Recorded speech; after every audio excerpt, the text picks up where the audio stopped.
कुछ तो रहम कर ए ज़िंदगी, कुछ तो रहम कर ए ज़िंदगी, थोड़ा सवर जाने दे।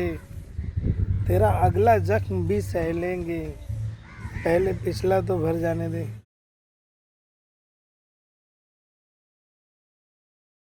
नमस्कार, प्रणाम, आदाब, सत श्री अकाल, जय हिंद, भारत माता की जय। मैं मनोज कुमार उर्फ देवा। आज शुक्रवार की सुबह एक बार फिर आप लोगों के बीच ये वीडियो एक छोटी सी कहानी के साथ लेके हाजिर हूँ। यूँ तो हर इंसान की ज़िंदगी में कोई ना कोई ऐसा मोड़ आता होगा जब इंसान बहुत बुरी तरह से टूट थक के चूर हो जाता है। उस सिचुएशन में इंसान को समझ नहीं आता है कि क्या किया जाए। ऐसे ही एक किसी भी इंसान की कहानी समझ सकते हैं आप, चाहे हमारी या फिर किसी की भी, किसी के ऊपर भी ये कहानी सेट हो सकती है। ऐसा आप लोग ये समझ के चलिए कि जब भी आप लोगों के जीवन में कोई ऐसी परिस्थिति आए तो समझ लीजिए कि ये कहानी आपके ऊपर सेट है। फिर चाहे वो कोई हिंदू भाई हो, मुस्लिम हो, और क्या बोलते हैं अपना, चारों धर्म में किसी भी धर्म के व्यक्ति हो, किसी व्यक्ति विशेष के ऊपर ये टिप्पणी नहीं है। ये कहानी एक ऐसे इंसान की है जो अपने जीवन में थक के चूर हो जाता है।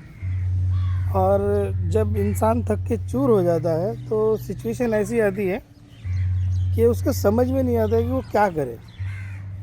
तो ऐसे सिचुएशन में वो एकदम मायूस, हताश होके भगवान की शरण में जाके बैठ जाता है और वो एकदम कसम खा चुका होता है।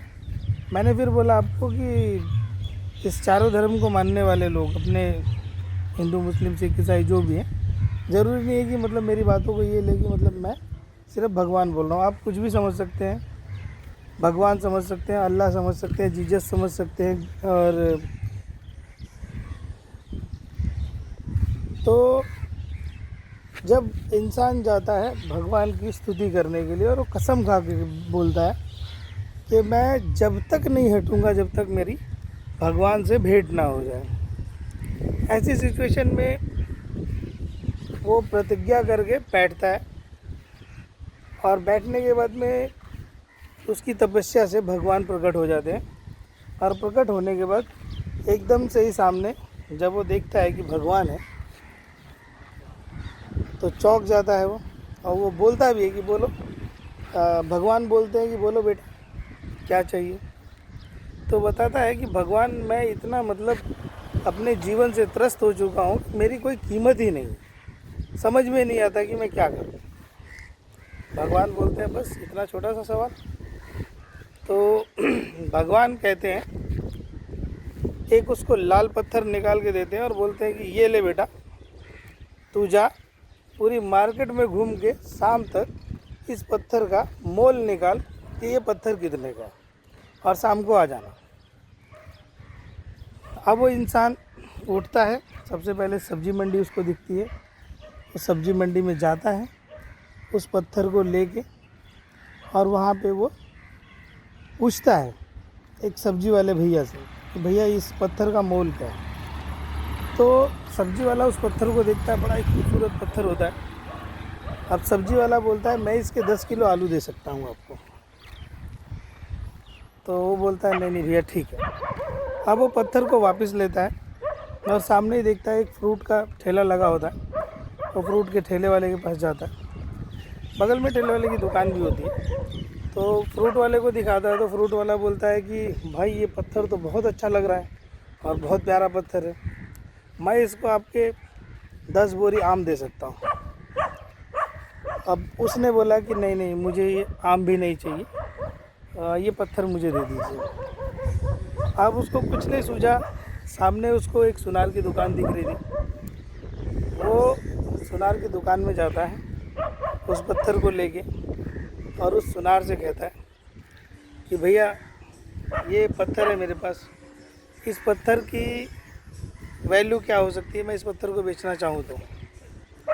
तो सुनार उसको बोलता है कि पत्थर को देखता है, उसको समझ आता है कि भाई ये कुछ तो बहुत कीमती चीज़ है।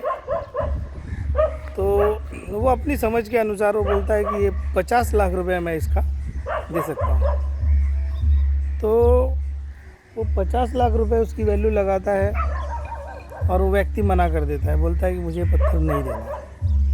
ठीक, फिर वो दुकान से निकल रहा होता है तो दुकानदार बोलता है, अरे भैया रुको रुको, 50 लाख अगर कम है तो फाइनली मैं इसका 1 करोड़ रुपया दे सकता हूँ, इससे ज़्यादा मैं नहीं दे पाऊँगा, ऐसा करके वो बोलता है।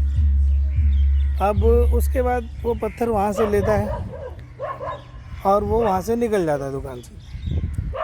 कुछ दूर पे उसको एक जौहरी की शॉप दिखाई देती है जहाँ पे डायमंड का कारोबार होता है। वो डायमंड मर्चेंट के पास जाता है और उसको वो बोलता है कि सर मुझे ये बेचना है। तो जो डायमंड मर्चेंट होता है वो बोलता है, भाई ये कहाँ से मिला आपको, ये तो बहुत ही नायाब चीज़ है, नायाब। तो जौहरी जो है उसको बोलता है कि आप सब कुछ ले लो, जो आपको चाहिए मेरी दुकान से सब ले लो, आप ये पत्थर मुझे दे दो। ये सुन के वो इंसान बोलता है कि नहीं, मुझे ये पत्थर नहीं बेचना है, और वो पत्थर वहाँ से लेके चला जाता है। जौहरी को थोड़ा गुस्सा भी आता है, मगर जौहरी उसकी कीमत समझ चुका होता है कि वो नायाब पत्थर है, नायाब हीरा है, ऐसा करके। तो वो पूरा मतलब नहीं लेने के बाद वो पत्थर को लेके सीधा चला जाता है और भगवान के पास, और वहाँ जाने के बाद शाम को उनको बताता है कि भगवान, इस पत्थर का कोई 10 किलो आम दे रहा था, 10 किलो आलू दे रहा था, 10 बोरा आम दे रहा था। जो ज्वेलरी शॉप वाला था 1 करोड़ रुपया दे रहा था, और फिर जौहरी जो था वो अपना सब कुछ दे रहा था, बोला था जो चाहिए तुमको सब ले लो। बात समझ में नहीं आई मुझे ये है क्या एक्चुअली।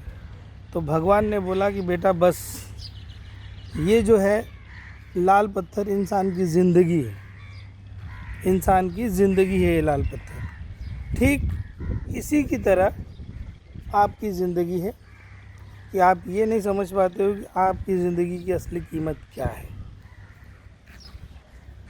हर इंसान की ज़िंदगी की कीमत अलग अलग लोगों की नज़रों में अलग अलग है।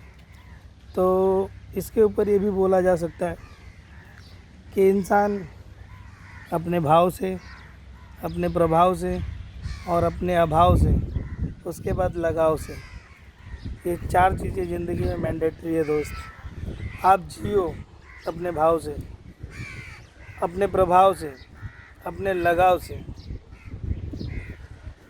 और किसी की लाइफ में आपका अभाव भी तो होगा। इन्हीं बातों के साथ और इसी कहानी के साथ मैं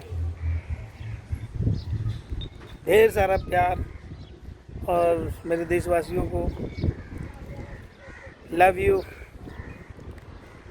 मेरे दोस्तों, मेरे दुश्मनों, सबको मेरा प्यार भरा नमस्कार, आदाब, प्रणाम, सत श्री अकाल, जय हिंद, भारत माता की जय। ये मेरे फ्रेंड राकेश भाई आ गए, इनका भी मेरे जीवन में बहुत बड़ा भाव है। ये देखिए, जय हिंद, जय हिंद, जय हिंद।